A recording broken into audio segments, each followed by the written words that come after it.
Now the big anvil stand, what you just saw, came out of this. If you stay tuned, I'll show you how I made it.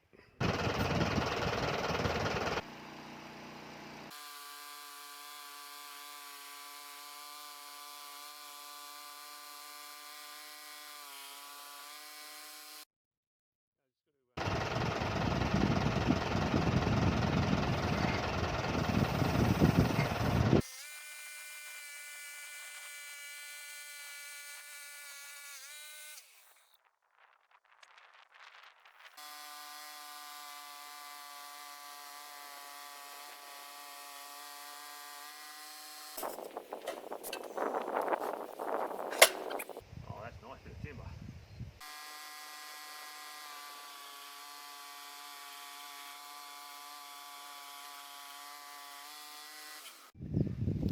I'm just going to zip the top of this off. Now, this is a cross cut.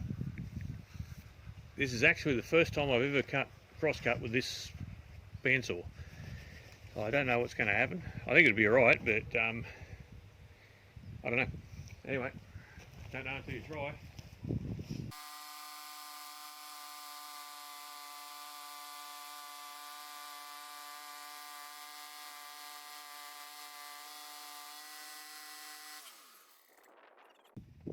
Bad knowledge about it.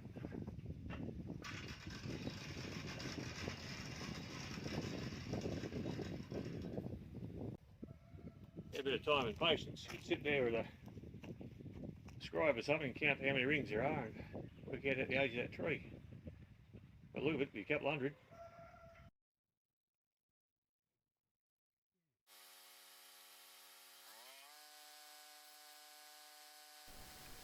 I've got decades of experience in building and fixing things. Now I'm going to do you a deal. I'm going to try to put out a video once a week, and the deal is I do that and you just push that subscribe button for me and give me a hand to build this channel, and we can work together. Thanks very much.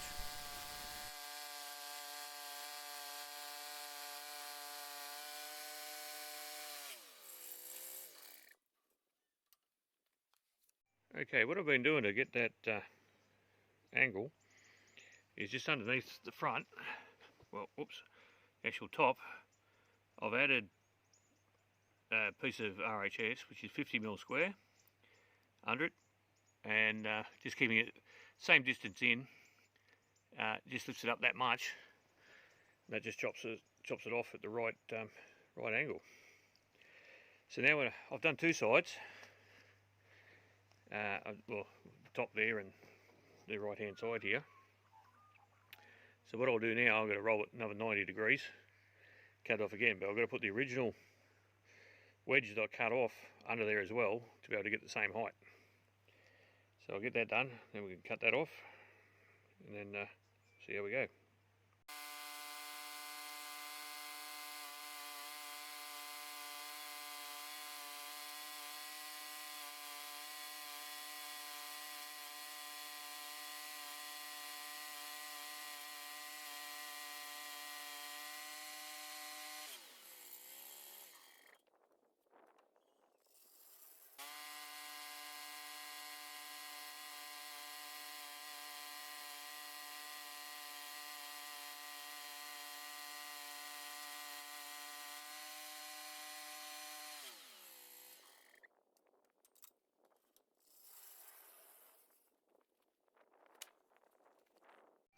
Just looking at that, I might have to decrease the size of the block or increase the size of the anvil.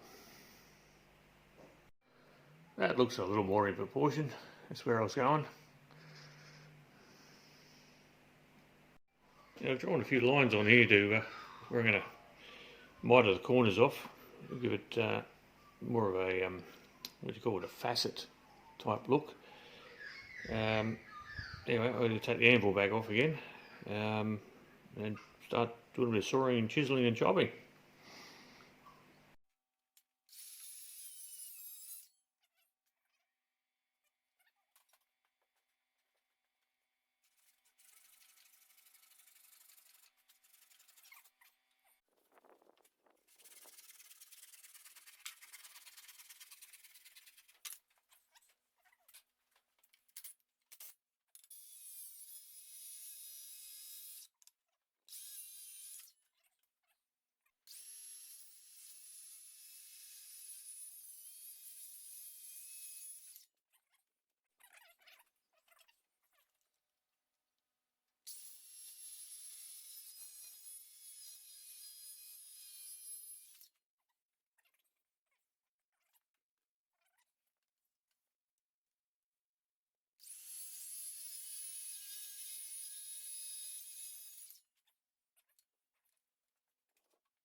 Okay, we've got 1 foot free.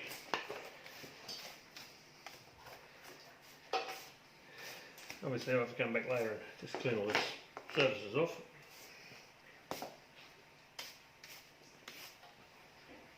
Oh, might be enough for tonight, I think. A bit.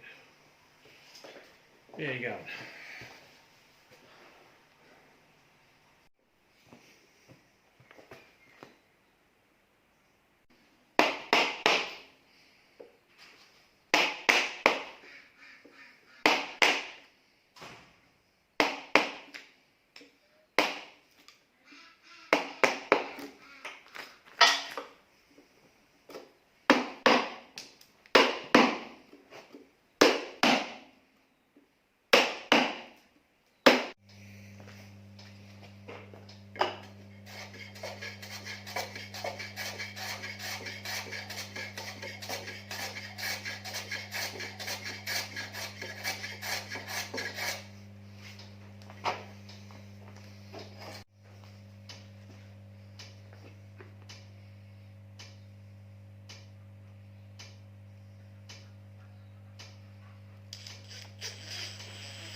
Now I find the easiest way to keep your drill horizontal, put the laser there, and then so you can see the laser up the side of the drill bit, so you can keep it straight.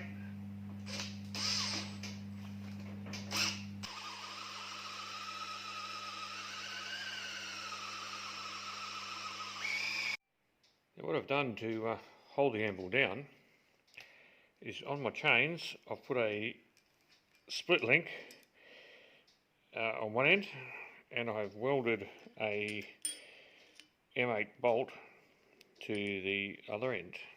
The split link's big enough to go over a 16mm bolt, which is here. Let's see how that fits through there okay. On the other end, what I've done is just welded on a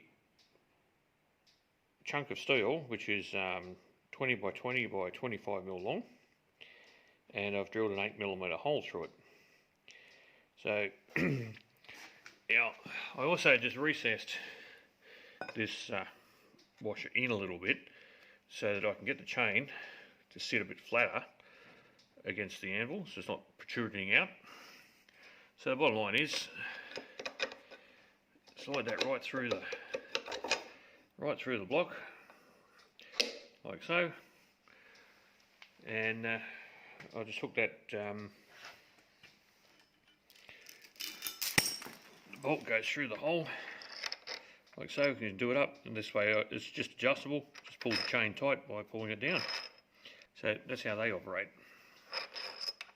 So it's, you know, low profile against the block. Don't stick out too far out of the block, as you can see there. It looks neat and tidy.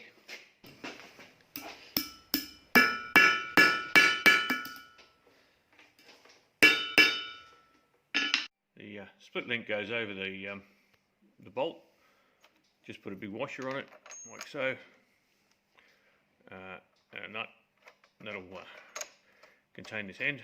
If I find the chain, if the block shrinks enough that the chain's too loose, I can just cut a link out, open up that split link and put it in the next one, shorten it up a bit if I have to. Anyway, I'll get all these on and tightened up. The final product.